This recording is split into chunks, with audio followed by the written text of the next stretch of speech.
Mheshimiwa Musa Azan Zungu, Spika wa Bunge la Jumuiya ya Muungano wa Tanzania,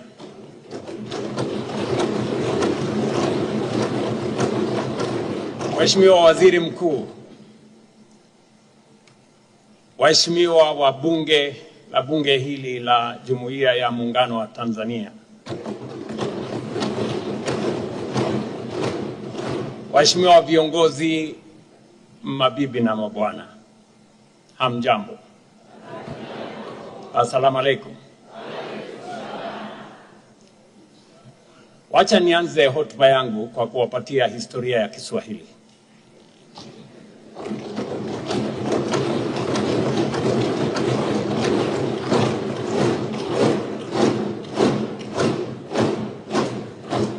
Nilipata kujua ama kuelezwa kwamba Kiswahili kilizaliwa kule Zanzibar.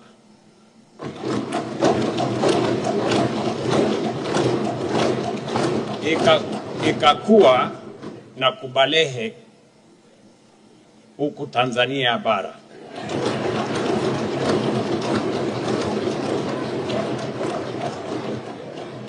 Kufika Kenya ikapata matatizo ya maradhi.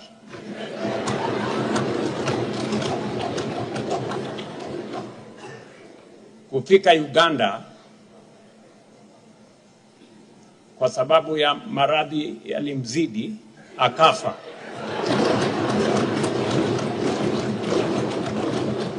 Na mazishi yalifanyika kule Kongo.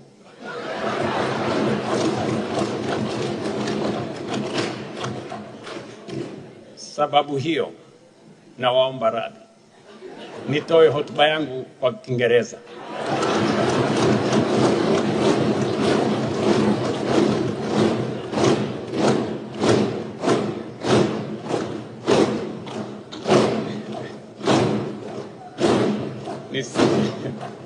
Asanteni. Najua nisije nikaharibu heshima ya lugha yetu ya Kiswahili. Let me begin by expressing my deepest gratitude to Her Excellency